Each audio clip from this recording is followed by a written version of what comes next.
Bismillahirrahmanirrahim. Assalamualaikum warahmatullahi wabarakatuh. Jadi di sini saya akan mempresentasikan sebuah tugas yang diberikan oleh dosen saya, yaitu Bu Ayu, yaitu tentang perilaku korosi paduan MgLi. Sebelum itu izinkan saya untuk memperkenalkan diri. Nama saya Nur Alif Yamata, NIM saya 413-2001-00008. Saya dari Prodi Teknik Mesin, Fakultas Teknik, Universitas Mercubuana. Oke, next. Latar belakang. Kenneth dan Chamberlain dalam Perihasa 2009 menyatakan bahwa korosi adalah penurunan mutu logam akibat reaksi elektrokimia dengan lingkungannya. Korosi atau pengkaratan merupakan fenomena kimia pada bahan-bahan logam yang pada dasarnya merupakan reaksi logam menjadi ion pada permukaan logam yang kontak langsung dengan lingkungan berair dan oksigen. Salah satu bahan logam yang bisa mengalami korosi adalah Mg atau magnesium, dan juga Li atau litium. Dalam jurnal ini membahas perilaku korosi paduan MgLi, disebutkan bahwa paduan MgLi memiliki ketahanan korosi yang buruk karena pelarutan Mg dengan adanya Li yang menyebabkan peningkatan korosi dan bahkan kehilangan material. Di sisi lain, keunggulan paduan MgLi dalam hal kekuatan memiliki spesifik yang tinggi, anisotropi yang rendah, perlindungan elektromagnetik yang baik, dan tidak beracun. Pengembangan paduan MgLi dengan ketahanan korosi yang lebih baik sangat menarik karena aplikasinya di berbagai industri seperti militer, di gandaraan, dan otomotif. Oke. Selanjutnya itu tujuan penelitian dalam jurnal ini, yaitu menambah pengetahuan dan wawasan terhadap korosi yang dapat terjadi pada bahan logam dan non-logam. Yang kedua itu melakukan kajian terhadap jurnal paduan MgLi. Yang ketiga, mengetahui paduan MgLi yang mempunyai ketahanan terhadap korosi. Yang keempat, metode yang digunakan dalam penggunaan paduan MgLi terhadap korosi. Di sini kita lihat, yaitu selanjutnya karakteristik korosi pada MgLi. Skema yang pertama yaitu peta skema korosi filiform pada paduan MgLi. Kita bisa lihat di sini, dan korosi berair pada paduan MgLi. Selanjutnya, karakteristik korosi pada MgLi. Mg aktif secara kimia dengan potensial standar, yaitu min 2,37 volt, yang rentan menghasilkan oksida dan hidroksida melalui reaksi kimia dan elektrokimia di atmosfer dan air laut.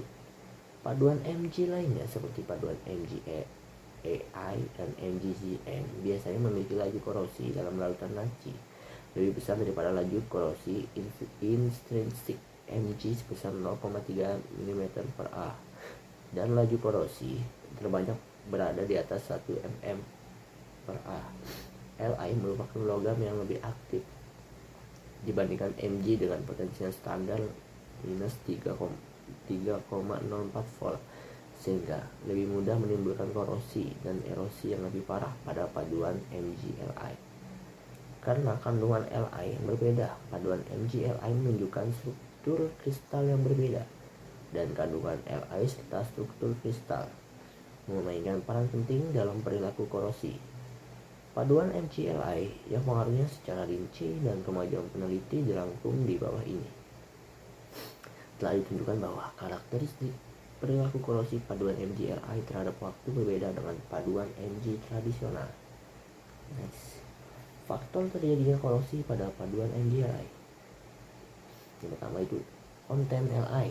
Penelitian umumnya mengungkapkan bahwa perilaku korosi paduan MgLi terkait erat dengan struktur kristal yang berbeda. Namun, struktur kristal HCP dan BCC sendiri tampaknya tidak mengubah laju korosi dan jenis korosi paduan, dan kandungan Li lah yang mempengaruhi ketahanan korosi paduan MgLi. Tabel pertama mencantumkan laju korosi beberapa paduan MgLi dengan kandungan Li yang berbeda. Hasil uji elektrokimia menunjukkan bahwa kerapatan arus korosi paduan MgLi meningkat secara bertahap setelah penambahan 4. Nih, berikut ini adalah tabel pertama. Bisa kita lihat di sini kan. Jadi ketika paduan MgLi dengan kandungan Li yang berbeda digunakan sebagai anoda baterai, paduan Mg mengalami evolusi gas hidrogen yang signifikan dan evolusi hidrogen dalam paduan Bli sangat mengesankan melemah.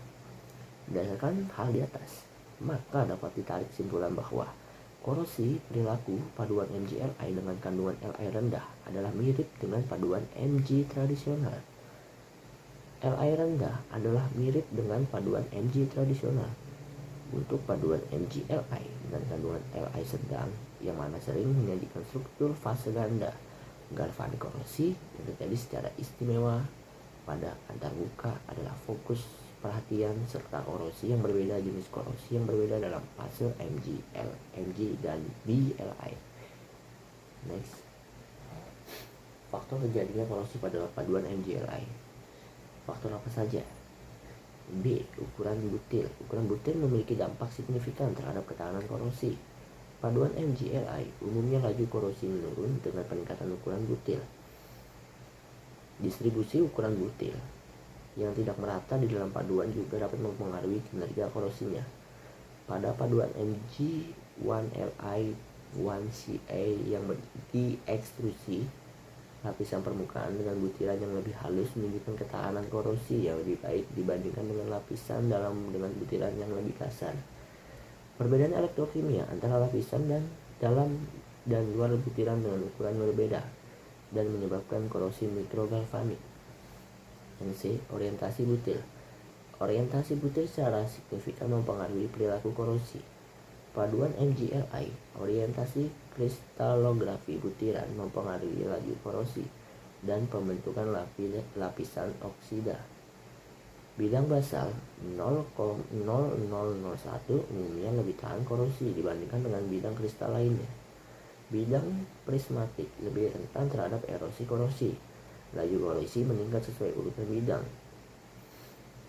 0001, 1010 dan 1120. Kehadiran fase kedua seperti fase Mg17AI12 dapat meningkat ketahanan korosi paduan MgLi. Pradeformasi dan anil dapat digunakan untuk mengoptimalkan orientasi butir dan menyesuaikan anisotropi paduan.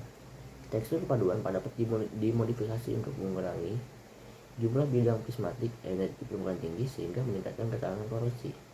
Secara keseluruhan, orientasi butir merupakan faktor penting dalam menentukan ketahanan korosi paduan MgLi. Faktor lainnya yaitu faktor-faktor lainnya yang dapat mempengaruhi perilaku korosi paduan MgLi, termasuk elemen pengotor, perlakuan panas, dislokasi dan tegangan, dan juga di lingkungan korosif. Perlakuan panas dapat mengubah jumlah distribusi fase kedua yang menyebabkan variasi laju korosi. Lingkungan korosif termasuk nilai pH, komposisi larutan, suhu, dan laju aliran dapat secara signifikan mengubah laju korosi paduan MgLi. Metode pemrosesan untuk perilaku korosi paduan MgLi. Pertama paduan, yang kedua deformasi, yang ketiga itu perlakuan panas. Metode pemrosesan untuk perilaku korosi paduan MgLi. Paduan adalah metode umum untuk mengubah sifat korosi paduan MgLi. Unsur paduan mempengaruhi komposisi dan struktur lapisan oksida permukaan selama korosi. Karena oksida atau hidroksida yang terbentuk pada permukaan Mg tidak dapat memberikan efek pasif seperti oksida Ai dan Cl. Next, metode pemrosesan untuk perilaku korosi paduan MgLi. Ekstrusi, penggulungan, deformasi plastis yang parah, dan deformasi mekanis lainnya dapat mengubah struktur mikro paduan MgYLi dan kemudian mempengaruhi perilaku korosi. Deformasi ini mekanis menyebabkan modifikasi pada struktur mikro seperti butiran, fase kedua, dislokasi, dan kembaran. yang memiliki efek tidak konsisten terhadap korosi. Tingkat paduan Mg yang berbeda. Perlakuan panas dapat mempengaruhi jenis korosi dan laju korosi secara signifikan. Umumnya, perlakuan panas dapat mempercepat difusi atom di dalam paduan, mendorong pembubaran atau pengendapan fase kedua, dan menyebabkan perubahan tegangan. Selanjutnya itu, perlakuan panas pada paduan Mg umumnya mempengaruhi laju korosi paduan yang mengubah jumlah dan distribusi fase kedua. Jadi, di sini kesimpulannya adalah perilaku korosi dari paduan MgLi dan mengeksplorasi faktor-faktor yang mempengaruhi ketahanan korosinya.